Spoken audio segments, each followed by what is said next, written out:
Les artistes vivent dans un univers auquel nous n'avons pas forcément accès et qui pourtant nous touche au plus profond. Les couleurs, les formes, les visages et même les signes dont regorgent leurs œuvres nous interrogent, nous fascinent.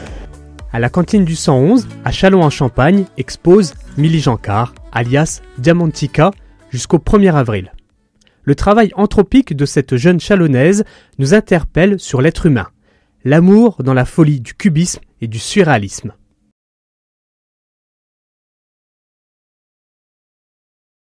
J'ai commencé la peinture à 17 ans. Vraiment, j'ai commencé vraiment à apprécier la substance de la peinture quand j'avais 17 ans. C'est venu assez tard, puisqu'en soi, j'étais dans une école qui s'appelait l'ESAT, là où j'ai appris la perspective, des petites choses qui m'ont énormément servi. Ça a été un an très super, en fait. Mais j'avais pas vraiment apprécié, en fait, la peinture, puisque pour diverses raisons, en fait, je sais pas vraiment pourquoi, mais quand je la travaillais, j'avais pas eu encore ce lien, j'avais pas eu cette révélation. C'est vraiment à 17 ans, quand je me suis acheté des bons pinceaux, où j'ai pu faire des aplats incroyables, et je me suis dit waouh, c'est pour moi. Là, je vais pouvoir m'exprimer. Puis mon cerveau, il a tourné off. Et c'est pour ça aussi que je me suis dit, ça me fait du bien.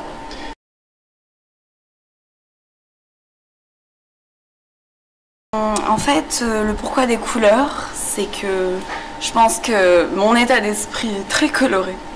J'aime beaucoup faire rire. Et puis le noir, puisqu'il y a toujours une noirceur finalement quelque part, on a tous des petites choses à nous.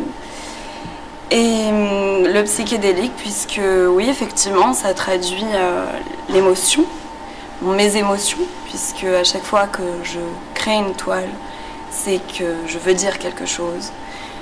Parfois, je pars sur une page blanche, et puis j'ai des réponses à mes questions, finalement. Donc oui, effectivement, c'est une part de moi, une grosse part de moi. C'est ma vie, mes émotions, et puis voilà, quelque chose qui reste là, figé, et qui ne bouge pas, finalement. Donc à chaque fois que je regarde une toile, je me remémore ces souvenirs, finalement. Du coup, voilà.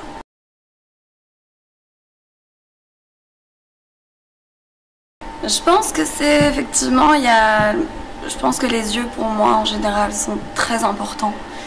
Chez tout individu, je pense que c'est le reflet de l'âme. On apprend beaucoup des choses par le regard, il y a toujours une émotion qui s'inscrit dans des yeux. Donc oui, effectivement. Et puis peut-être aussi, il y a peut-être aussi certainement des cicatrices qui viennent de loin, qui font qu'il y a cette envie, ce besoin certainement de reconnaissance, c'est possible, où on a envie d'être vu, et puisqu'on voit les autres, donc on a envie d'être vu, on a envie d'exister.